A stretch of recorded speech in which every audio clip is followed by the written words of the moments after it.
Hello friends, how are you? Welcome back again on English Ocean. Today we are going to discuss about an important topic of the English pedagogy. The topic is language acquisition versus language learning. ये topic इतना important है कि आपकी HTET, CTET, DSSS और बाकी हर किसी teaching exam में बार बार पूछा जाता है। तो आज हम इसके कोर डिफरेंस को समझेंगे। टीचिंग लर्निंग क्या होती है, टीचिंग एक्विजिशन क्या होती है, इन दोनों के बीच में डिफरेंस क्या है। We are going to discuss about each and every thing.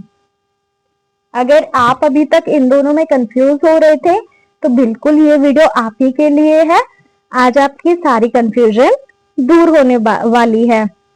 Video को लास्ट तक देखना। अगर आपको समझाने का तरीका अच्छा लगता है, कंटेंट अच्छा लगता है तो ही लाइक कीजिएगा, अदरवाइज स्क्रॉल कर दीजिएगा। Clear?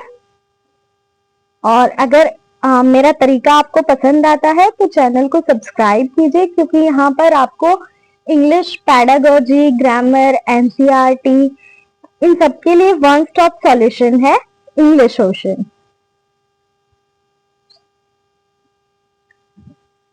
Did you know you acquire your first language before you even step into school? हम सब ये सोचते हैं कि हमारी लर्निंग कब स्टार्ट होती है। हमारी लर्निंग स्टार्ट होती है स्कूल टाइम में। जब हम स्कूल जाना स्टार्ट करते हैं तो हमारी लर्निंग स्टार्ट होती है, ऐसा हमारा मानना है। लेकिन फैक्ट क्या है? फैक्ट ये है कि जिस दिन हम पैदा होते हैं हम अपने पेरेंट्स को, अपने आसपास जो फैमिली मेंबर्स होते हैं उनको देखते हैं, तो हम क्या कर रहे होते हैं?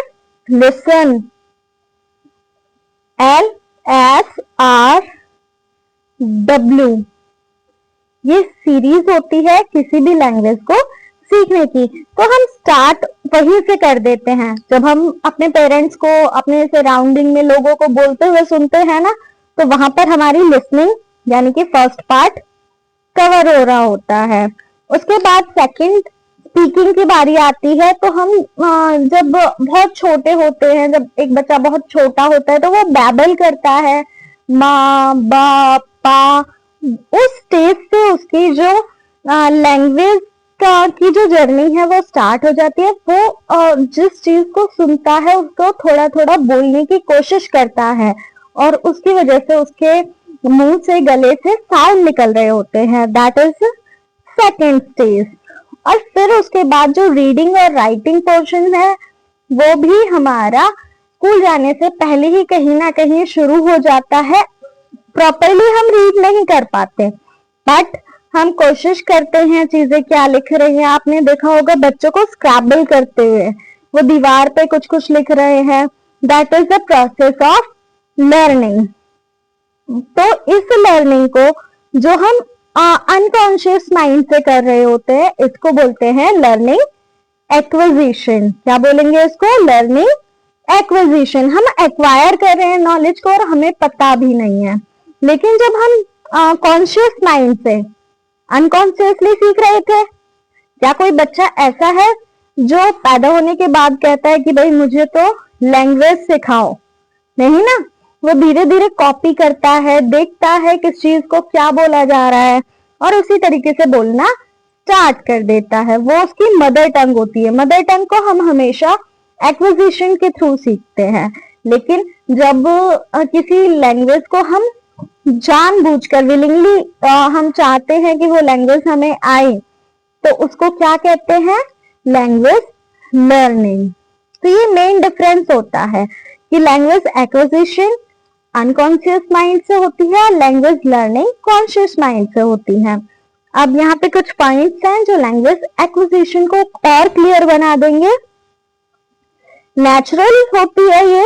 एक बच्चा जब लैंग्वेज सीखता है, अपनी मदर टंग कोई भी बच्चा सीख रहा है, तो बहुत नेचुरल प्रोसेस है। क्या उसको एक्स्ट्रा एफर्ट डालने पड़ रहे हैं? नहीं, वो नेचुरल तरीका है, सब कॉन्शियस है, उसको पता भी नहीं होता और वो सीख जाता है। Happens during early childhood. जो अर्ली चाइल्डहुड स्टेज होती है, जब बच्चा टॉडलर होता है, वहीं पे ये प्रोसेस शुरू हो जाता है। No need for formal teaching. क्या उनके लिए कोई टीचर बुलाया जाता है? 7-8 महीना या 1 साल का जो बच्चा होता है उसको लैंग्वेज सिखाने के लिए कोई टीचर नहीं होता, कोई फॉर्मल टीचिंग उनके लिए नहीं होती। वो बस सुनते हैं और कॉपी करके बोलना शुरू कर देते हैं। लेकिन जब हम लैंग्वेज लर्निंग कर रहे होंगे तो आपने देखा होगा, जब भी आप क्या करते हैं, रिसर्च करना स्टार्ट करते हैं कि भाई इंग्लिश कैसे सीखेंगे, तो आपके सामने सबसे पहले और कह सकते हैं कि वेल नॉन जो टेक्निक है वो शैडोइंग टेक्निक है।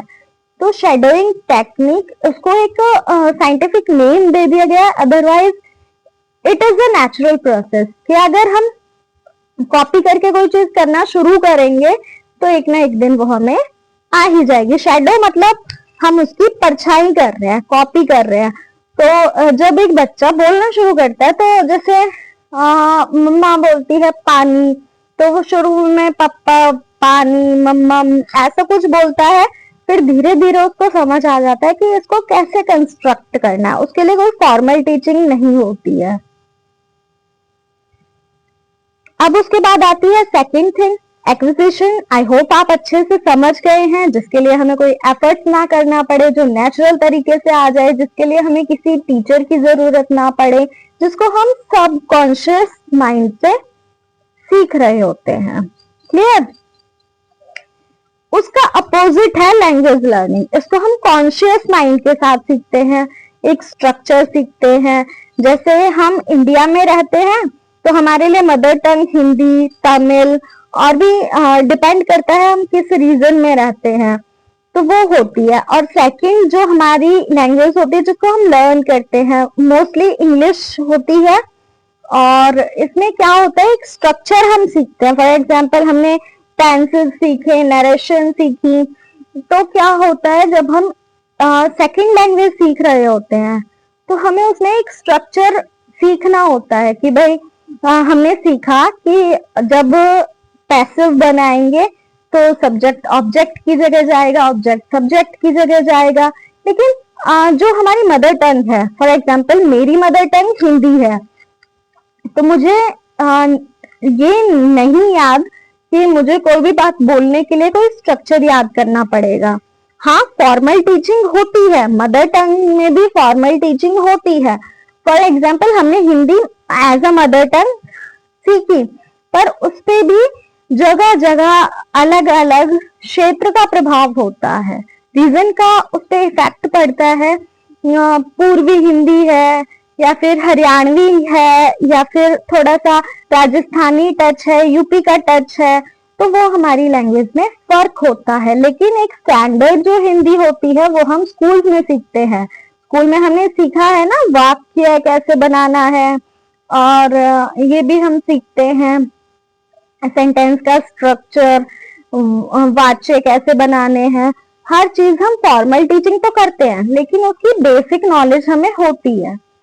तो लर्निंग क्या है, कॉन्शियस है, स्ट्रक्चर होता है इसमें एक।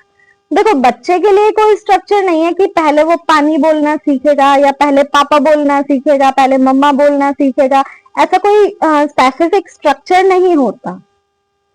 लैंग्वेज एक्विजिशन में कोई स्ट्रक्चर फॉलो नहीं होता, जबकि लैंग्वेज लर्निंग में एक स्ट्रक्चर फॉलो होता है। टीचर आपको पहले लेटर्स कराएंगे, वर्ड्स कराएंगे, सेंटेंस कराएंगे, उसके बाद नरेशन, वॉइस एक्सेट्रा एक्सेट्रा आगे बढ़ते जाएंगे। लेकिन जब हम एक्विजिशन कर रहे होते तो उसमें कोई प्रोसेस फॉलो नहीं होता। जरूरी नहीं है कि हम कौन सा वर्ड पहले सीखेंगे, कौन सा वर्ड बाद में सीखेंगे, और प्रोग्रेस भी सेम नहीं होती।